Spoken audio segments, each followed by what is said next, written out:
할렐루야. 네, 행복한 아침입니다. 설교를 시작하기 전에 한 분의 글을 제가 읽어드리겠습니다. 참된 신앙이란 하나님과 함께 먹는 것입니다. 기독교는 식탁 공동체입니다. 식탁에 둘러앉아 함께 식사를 하면서 참된 공동체를 경험하게 됩니다. 우리는 그곳에서 밥을 먹는 것이 아니라 사랑을 먹습니다. 내 음성을 듣고 문을 열면 내가 그에게로 들어가 그로 더불어 먹고 그는 나로 더불어 먹으리라는 말씀처럼 참된 신앙은 서로 먹고 마시는 것입니다. 이 글은 하용조 목사님의 글입니다. 하용조 목사님께서는 함께 먹을 때 서로 벽이 깨어지고 더 가까이 다가갈 수 있다고 말씀하시면서 식탁 공동체 안에 있는 순기능에 대해서 강조하셨습니다. 성도 여러분, 혹시 융해점이라고 들어보셨습니까? 멜팅 포인트라고도 하는데요, 고체가 녹기 시작하여 액체 상태로 변하는 동안 일정하게 유지되는 온도를 융해점이라고 이야기합니다. 경직된 우리의 사랑과의 관계도 마찬가지인 것 같습니다. 우리 안에도 융해점이 필요하죠. 그래서 예수님께서는 베드로와의 경직된 관계에서 융해점이 필요하다고 생각하셨고, 또 그로 인해 예수님은 그 융해점으로 식탁 공동체, 식탁의 교제로 정하시고 베드로로 함께 관계를 회복하기를 시작하셨다는 것입니다. 예수님은 베드로의 관계 회복의 시작점을 식탁의 교제로 초대하는 것, 관계 회복의 시작점으로 생각하시고 그걸 바로 융해점으로 생각하고 계셨다는 것입니다. 식탁의 교제를 통해서 관계 회복을 원하셨던 그 예수님의 마음을 갖고 우리 함께 요한복음 21장 12절 13절 함께 읽어보겠습니다. 함께 읽겠습니다. 시작.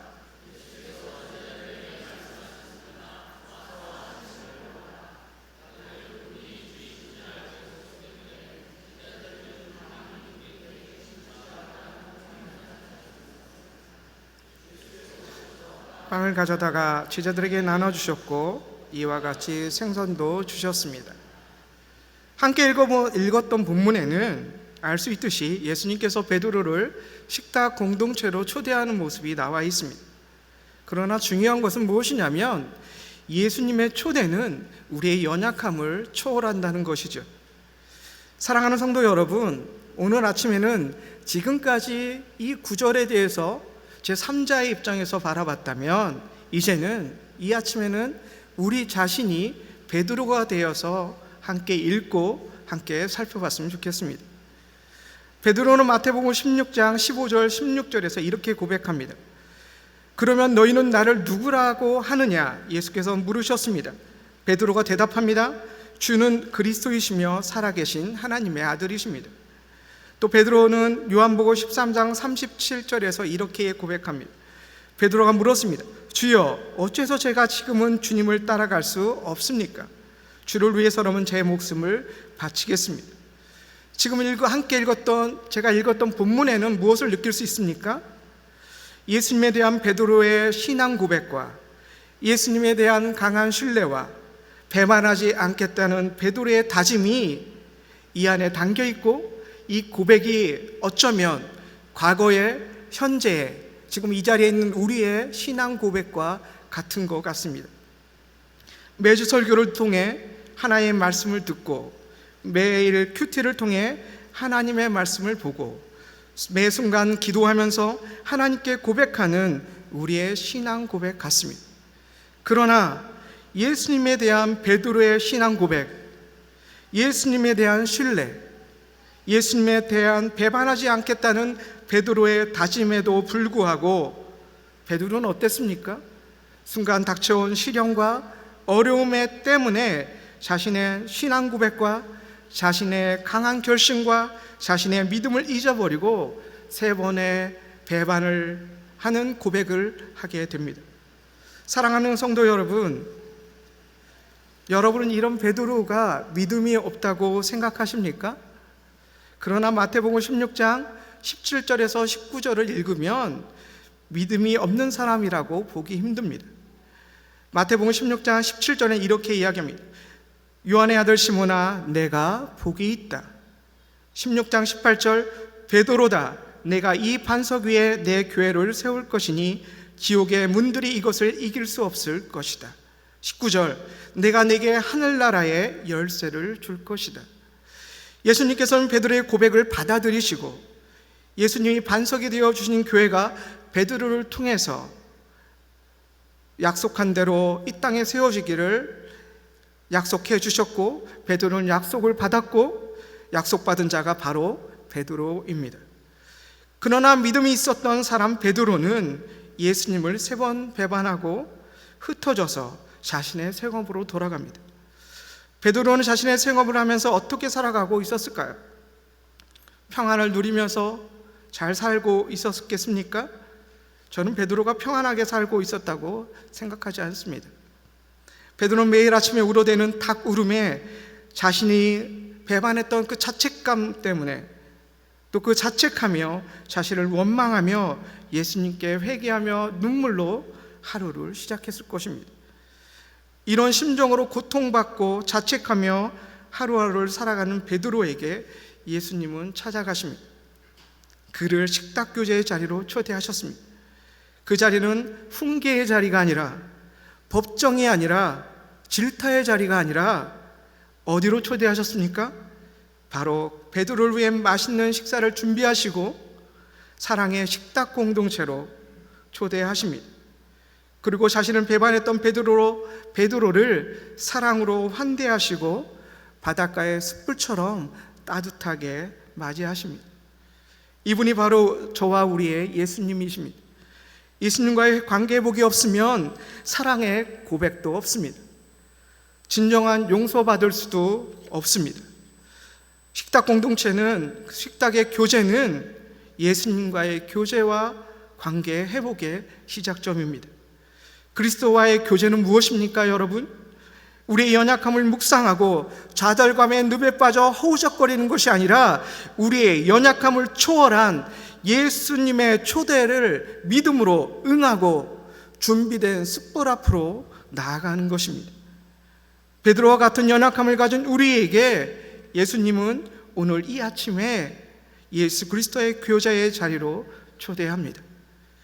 예수님의 초대는 우리의 연약함을 초월합니다. 예수님의 교제 자리로 나아가고 예수님과 교제가 시작될 때 비로소 우리는 예수님과의 사랑 고백을 시작할 수 있게 됩니다. 지금 그 사랑의 고백이 시작됩니다. 우리 요한복음 21장 15절에서 17절을 함께 읽겠습니다. 다만 이 구절을 읽을 때는 사랑이라는 단어에 주의 깊게 보시면서 함께 읽었으면 좋겠습니다. 함께 21장 15절부터 17절까지 함께 읽겠습니다. 시작.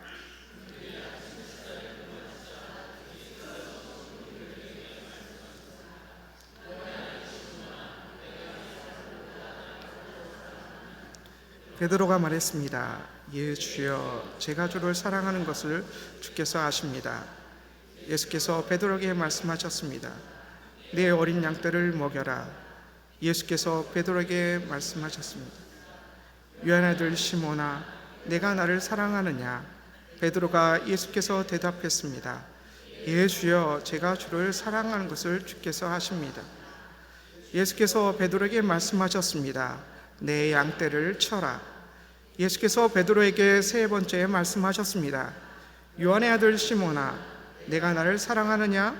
예수께서 3번째 내가 나를 사랑하느냐 물으시자 베드로가 근심하여 말했습니다. 주여, 주께서는 모든 것을 아십니다. 제가 주를 사랑하는 것을 주께서 아십니다. 예수께서 베드로에게 말씀하셨습니다. 내 양떼를 먹여라.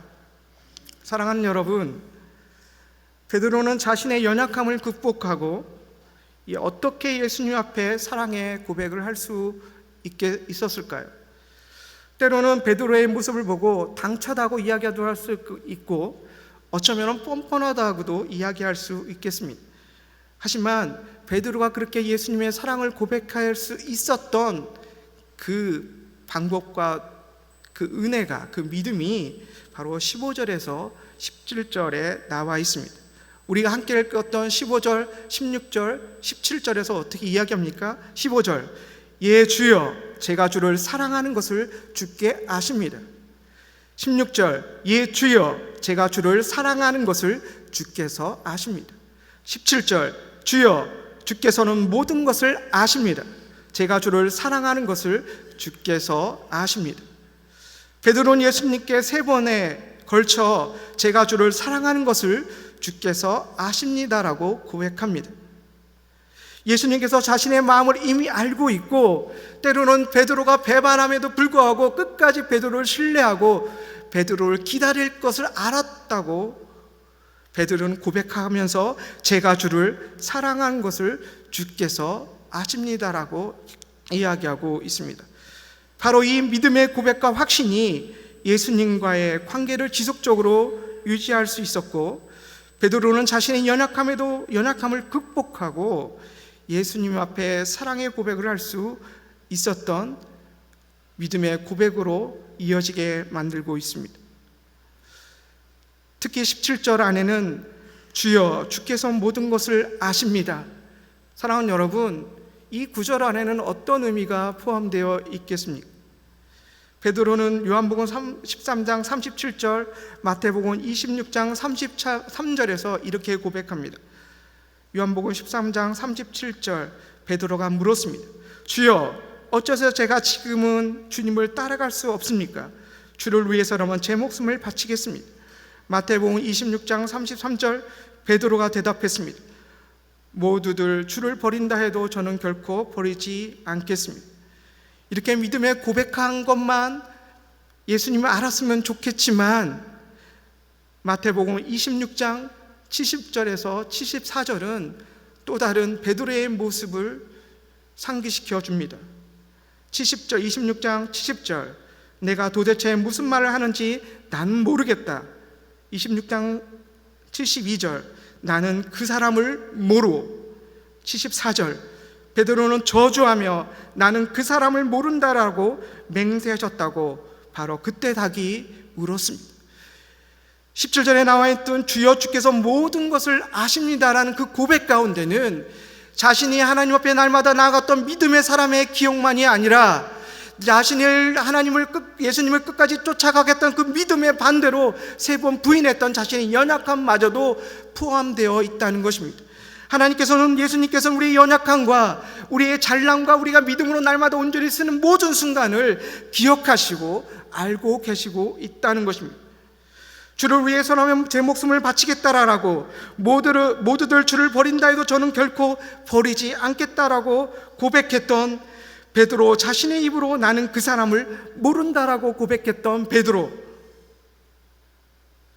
수많은 매일매일 어려움과 자책감을 가졌던 베드로, 그럼에도 불구하고 베드로는 주께서 사랑하는 것을 주께서 아십니다. 제가 주를 사랑하는 것을 주께서 아십니다. 주여 모든 것을 아십니다. 제가 주를 사랑하는 것을 주님이 아십니다.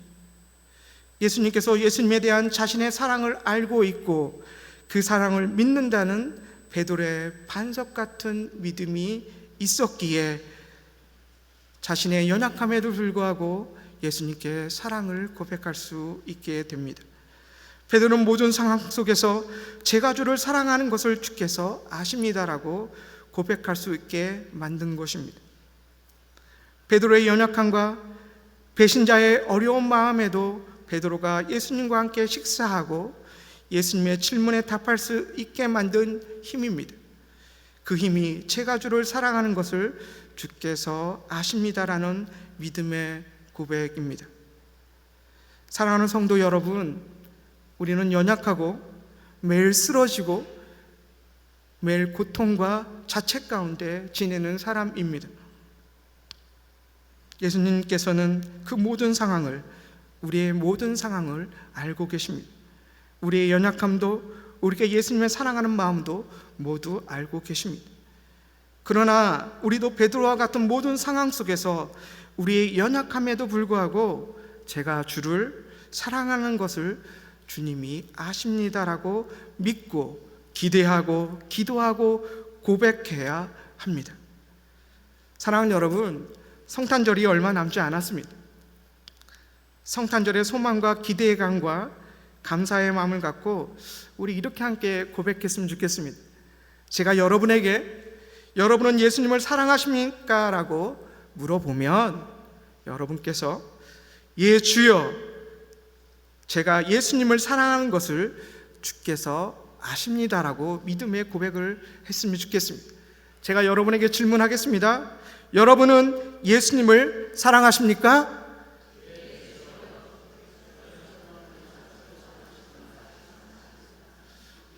파워웨이브보다 작은데요, 소리가. 다시 한번 하겠습니다.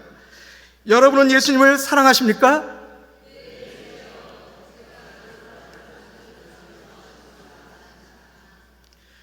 바로 이 고백이 우리의 믿음이 될 것입니다. 모든 연약함 속에서 예수님을 사랑하고 고백할 수 있게 만들 것입니다. 아멘. 때로는 예수님의 3번 사랑에 대한 질문은 베드로에게 있어서 3번 부인을 기억하게 하는 고통스러운 일일 수 있었습니다. 그러나 예수님은 그 아픔을 치료하기 위해 베드로를 향해 다가가셨습니다. 예수님께서는 고통스러운 곳을 찾아가십니다. 그러나 예수님은 다가가심은 고통을 주려는 것이 아니라 온전한 치료와 회복의 목적이 있는 것입니다. 사랑하는 성도 여러분, 여러분에게 아픔이 있습니까? 예수님이 다가오는 것에서 거부감과 고통이 있습니까? 하지만 이 아침에 예수님이 다가가실 때 거부하지 마십시오. 여러분을 향한 예수님이 다가가시는 목적은 여러분을 고통 주려는 것이 아니라, 여러분에게 자책감을 주려는 것이 아니라 여러분과의 온전히 관계 회복과 여러분의 마음을, 고통을 치료하는 목적이 있는 것을 여러분을 기억하셨으면 좋겠습니다.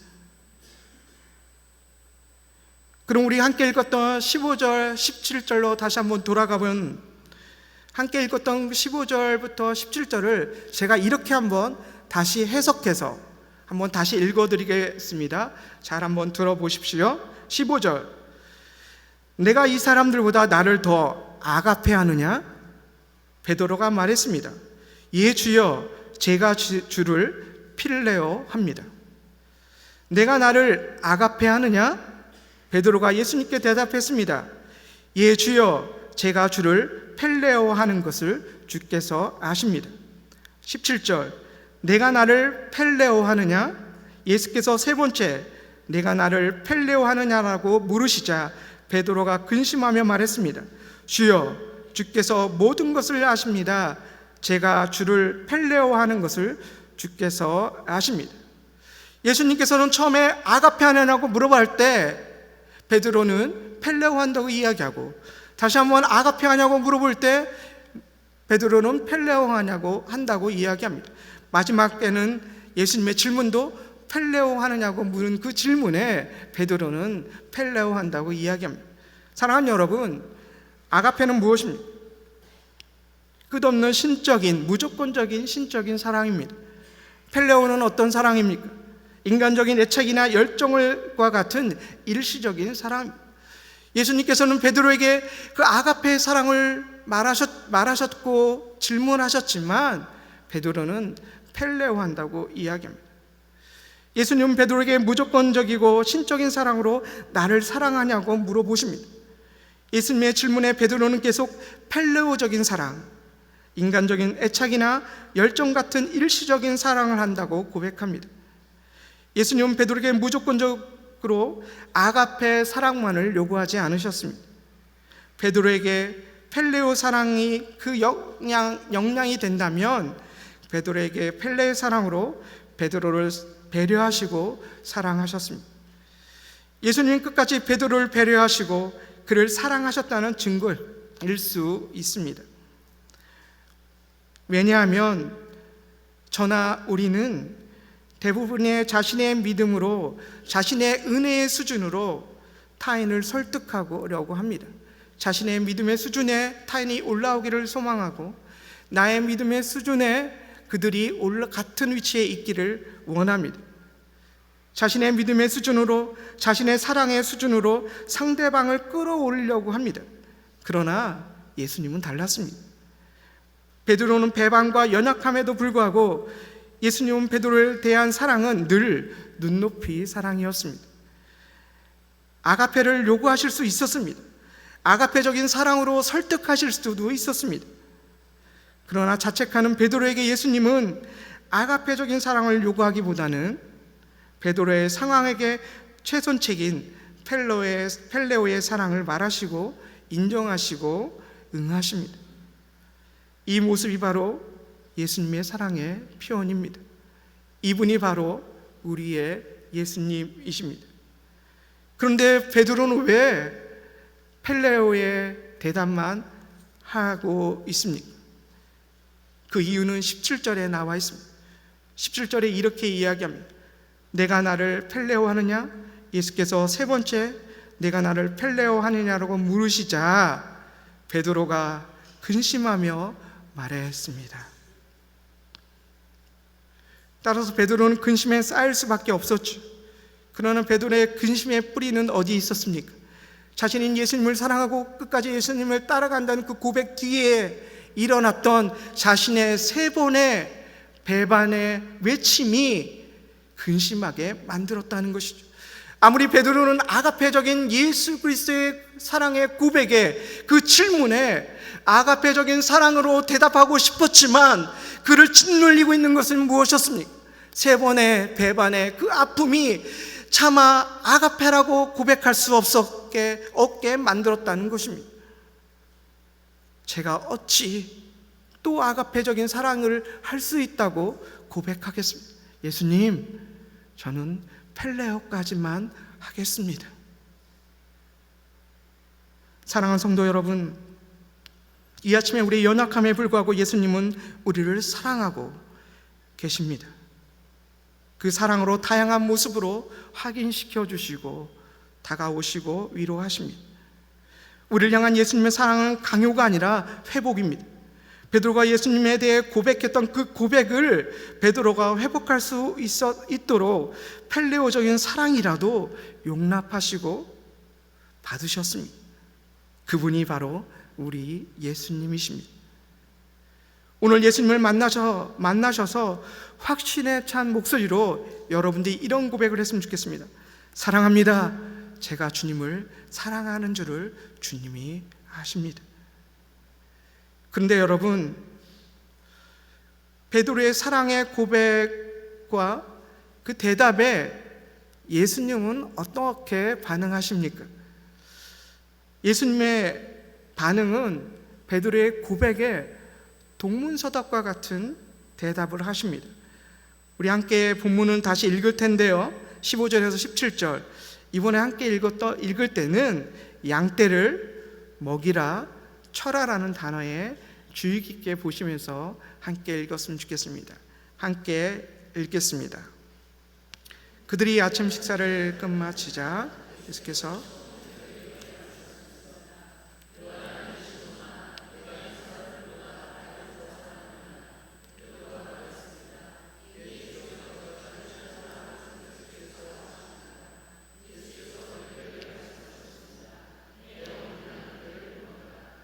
예수께서 베드로에게 다시 말씀하셨습니다. 요한의 아들 시몬아, 내가 나를 사랑하느냐? 베드로가 예수께 대답했습니다. 예, 주여, 제가 주를 사랑하는 것을 주께서 아십니다. 예수께서 베드로에게 말씀하셨습니다. 내 양떼를 쳐라. 예수께서 베드로에게 세 번째 말씀하셨습니다. 요한의 아들 시몬아, 내가 나를 사랑하느냐? 예수께서 세 번째 내가 사랑하느냐라고 물으시자 베드로가 근심하여 말했습니다. 주여, 주께서 모든 것을 아십니다.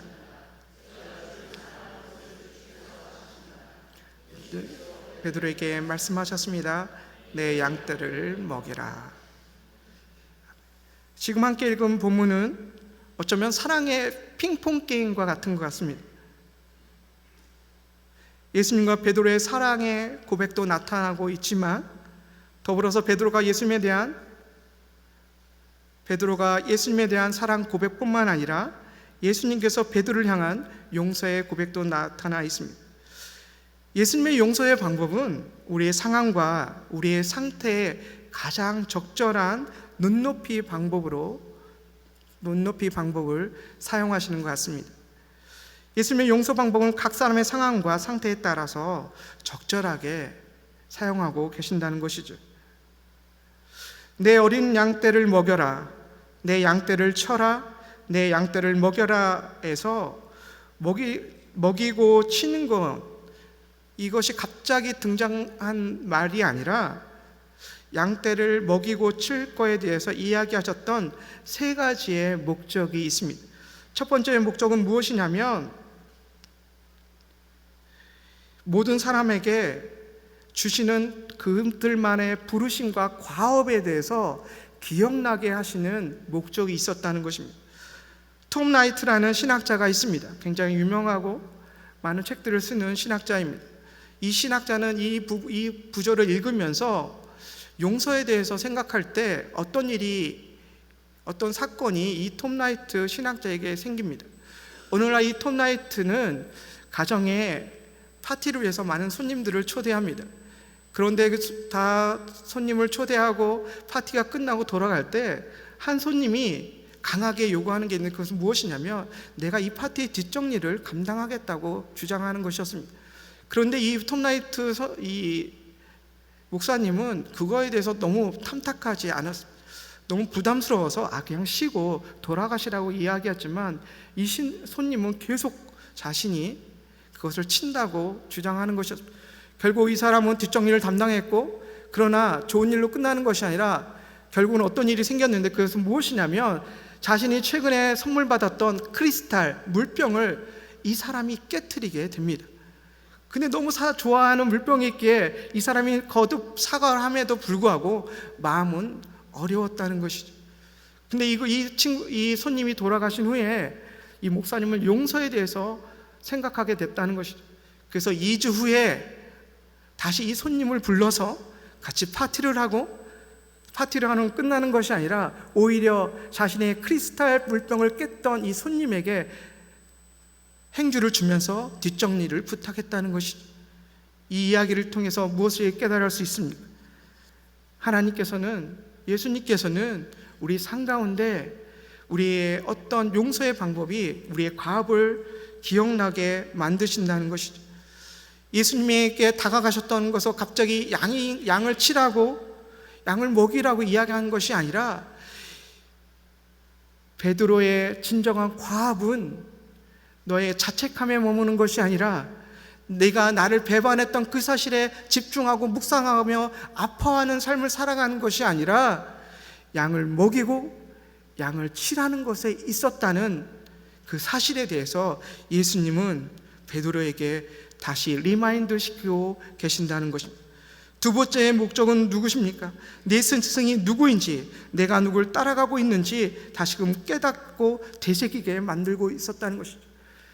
식사의 교제를 하시고 사랑의 고백을 나눴던 그 예수님이 베드로에게 어떤 사람이었는 건지 다시 한번 베드로가 기억하고, 그분만이 온전한 선한 목자이시고 그분만이 진리와 길로 인도하시는 분이심을 베드로가 기억할 수 있도록 양을 먹이고 치라는 것을 통해 다시 한번 기억나게 하시고 확인시켜 주셨다는 것입니다.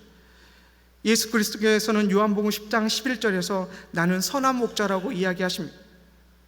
그래서 그 선한 목자의 은혜가 베드로 안에 있고, 또한 베드로가 선한 목자로서 자신의 양들을 칠 것, 그리고 그로 말미암아 예수님은 베드로가 당신의 목양 사역에 공유하시기를 원하셨다는 것입니다. 또 마지막으로 세 번째는 예수님께서 마가복음 1장 16절에서 베드로를 콜링하는 사건이 있습니다. 17절에 예수께서 말씀하셨습니다. 나를 따르라, 내가 너희를 사람을 낚는 어부가 되게 하겠다. 예수님께서는 베드로를 사람을 낚는 어부로 부르셨음을 상기시켜 주고 계십니다. 결국 베드로는 사명이 양을 양육하는 삶일 것을 확인시켜 주셨다는 것이죠. 이 아침에 예수님은 우리를 향한 하나님의 부르심과 사명에 대해 우리의 상황과 처지에 따라 다양한 방법으로 말씀하십니다. 2019년이 한 달밖에 남지 않았습니다. 2019년이 시작할 때 하나님께 드린 약속이 있지 않습니까? 또 우리를 향한 하나님의 약속을 잊지 않습니까? 여러분 기억하시죠? 우리를 향한 하나님의 약속은 변하지 않습니다.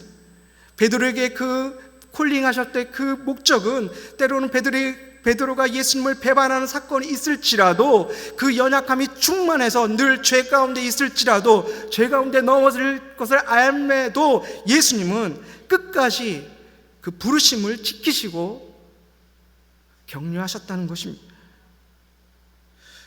그 약속을 이루기 위해 베드로를 지속적으로 돌보시고 인도하셨습니다. 그 예수님께서 오늘 우리를 인도하시고 계시기 때문입니다.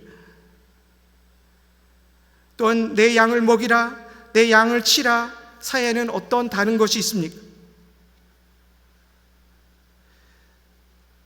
원어적으로 틀립니다.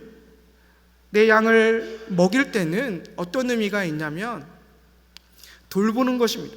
그 앞에 어떤 양입니까? 어린 양입니다. 어린 양을 강하게 푸시해서 기를 수 없는 거 아닙니까? 어린 양일 때는 어떡합니까? 달래고 다듬고 배려하고 돌보는 것이 바로 먹이는 역할입니다. 그럼 치는 역할은 무엇입니까? 때로는 잘못 길로 갈 때 그 막대기로 옳은 길로 가라고 쳐주는 것, 그것이 바로 치는 것입니다. 그래서 목자 안에는 어떤 역할을 해야 됩니까? 때로는 먹이는 역할을 하고 때로는 치는 역할을 해야 되는 것입니다. 사랑하는 여러분, 때로는 우리 안에 여러분은 다 목자이시죠. 때로는 단학방장이라는 목자로, 때로는 순장이라는 목자로, 때로는 교사라는 목자로, 또 사역팀장이라는 목자로 다양한 목자의 역할을 감당하고 계십니다. 왜냐하면 영적으로 성숙한 그리스도인의 제자들은 모두 목자이기 때문입니다. 우리는 목자입니다. 베드로전서 5장 2절에 여러분 가운데 있는 하나님을 양떼를 치되 억지로 하지 말고 하나님의 뜻을 따라 자진해서 하십시오. 더러운 이익을 위해 하지 말고 즐거운 마음으로 하라고 말씀하고 계십니다. 저와 양주 온누리교회 모든 성도는 모두 양을 먹이고 쳐야 할 목자입니다. 우리가 쳐야 할 양들은 모범된 목자로 살아가야 할 책임과 소망이 우리 안에 있습니다. 주님께서 베드로에게 사명을 주셨다는 사실은 베드로가 깨트려버린 그리스도의 관계가 온전히 회복되었으며 그가 저지른 범죄가 충분히 용서받았다는 것을 의미합니다. 예수님께서 자신을 저주하며 맹세하면서 부인했던 바로 그 사람을 받아들이셨을 뿐만 아니라 그에게 자신의 어린 양들과 양떼들을 먹이라고 명령하신 것입니다. 그렇다면 무엇을 먹여야 될까요? 그것은 바로 사랑입니다. 선한 목자를 최고의 힘은 무엇입니까? 사랑입니다. 우리가 예수님을 사랑한다고 고백합니다. 우리가 예수님을 사랑한다면 우리는 어디의 자리에 서야 됩니까? 목자의 자리에 서야 됩니다. 우리가 예수님과의 식사 교제에 초대받고 우리가 예수님께 사랑 고백을 했다면 우리에게 맡겨진 양을 사랑으로 먹이고 사랑으로 치는 예수 그리스도의 제자의 사명과 명령을 순종하며 살아가야 됩니다.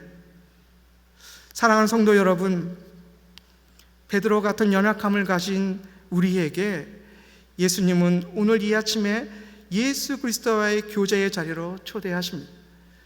예수님의 초대와 사랑은 우리의 연약함을 초월합니다. 우리의 모든 것을 알고 계시고 우리의 끝까지 사랑하시기를 결정하신 예수님, 그리스도의 그분께서 끝까지 우리를 신뢰하고 나갈 때 우리는 예 주여 제가 주를 사랑하는 것을 주께서 아십니다라고 고백할 수 있습니다. 양주 온누리교회 모든 성도 여러분, 매일 매 순간 때로는 우리의 연약함과 때로는 우리의 죄성이 드러날지라도 우리는 예 주여 제가 주를 사랑하는 것을 주께서 아십니다라는 고백을 통해 그 모든 상황을 극복해야 합니다. 사람을 낚는 어부가 될 것에 대한 예수님의 확고한 약속과 연약함 속에서 베드로가 다시금 그 부르심의 자리에 온전히 서서 반석 위에 교회를 세워가기를 바라시는 예수님의 사랑으로 오늘 말씀은 마무리됩니다. 사랑하는 여러분, 우리는 예수님을 우리 상황에 따라 우리의 부르심에 대해 확인시키시고 믿음으로 나아갈 수 있도록 돕고 계십니다. 우리의 능력이 우리의 부르심을 견고하게 할 수 없습니다. 우리의 목자의 자리를 견고하게 할 수 없습니다. 오직 예수님뿐입니다. 우리는 예수님의 교제를 통해 매일 예수님의 은혜와 사랑으로 하루하루를 살아가게 됩니다. 아프니까 청춘이란 이런 말이 있듯이 이걸 이렇게 패러디하고 싶습니다. 우리가 연약하기에 우리는 목자이고 우리는 예수님이 필요합니다. 우리 이 시간 함께 기도했으면 좋겠습니다. 이 아침에 우리와 예수님의 관계를 점검하고 예수님과의 교제가 회복되고 우리를 향한 부르심과의 약속이 회복되며 그 약속을 지키시길 원하시는 그 약속을 믿을 수 있도록 그 믿음이 회복되어지며 하나님의 관계가 회복되어 달라고 그 예수 그리스도의 그 초대 가운데 내가 응할 수 있도록 나아갈 수 있도록 해달라고 우리 함께 기도하시겠습니다.